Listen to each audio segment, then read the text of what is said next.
પાલનપુરથી ગુજરાત બાર કાઉન્સિલની ચૂંટણીમાં ઉમેદવારી યોજાઈ। ગુજરાત બાર કાઉન્સિલની આવનારી ચૂંટણીને લઈ રાજ્યભરમાં રાજકીય ગરમાવો છે। બાર કાઉન્સિલ ગુજરાતની 6 માર્ચ યોજાનારી ચૂંટણી માટે પાલનપુર બારના પ્રતિનિધિઓ મેદાનમાં ઉતર્યા છે। પાલનપુર સહિત ઉત્તર ગુજરાતના વકીલોના પ્રશ્નો અને હિતોને પ્રાથમિકતા આપવા ઉમેદવારી કરી છે।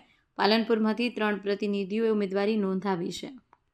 કાઉન્સિલની ચૂંટણી છે અને અમારા પાલનપુર બારનું ગૌરવ આદરણીય એમ.આર. ચૌધરી સાહેબ ગુજરાત બાર કાઉન્સિલના ચૂંટણીમાં ઊભા રહ્યા છે।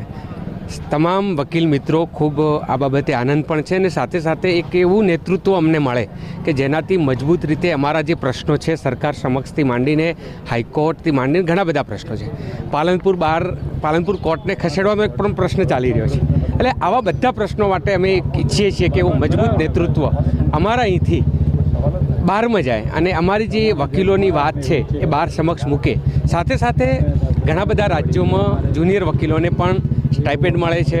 અમારા બહારના જે વેલફેરના પૈસા હોય છે તો આ બધા કામ માટે સારું નેતૃત્વ મૂકશું એટલે એ માટે બધા વકીલો ભેગા થઈ ગુજરાત બાર કાઉન્સિલની ચૂંટણી 2026ની ઉજવવા જઈ રહી છે। એની અંદર મેં એમ.આર. ચૌધરી એડવોકેટ તરીકે ઉમેદવારી કરેલી છે અને આ વખતનું જે બેલેટ પેપર છે એમાં સિરિયલ નંબર 14 ઉપર મારું નામ છે અને હું તમામ વકીલ મિત્રો ગુજરાતના તમામ વકીલ મિત્રોને જાહેર અપીલ કરું છું કે સિરિયલ નંબર 14 ઉપર એક નંબરનો પ્રેફરન્સ વોટ આપી અને મને વિજયી બનાવે અને હું એમનો સદા ઋણી રહીશ અને ભવિષ્યમાં વકીલ મિત્રોના જે કંઈ કામકાજ હશે એના માટે હું તત્પર રહીશ અને એમના ઉદ્ધાર થાય એ માટેના પ્રયત્નો સતત કરતો રહીશ।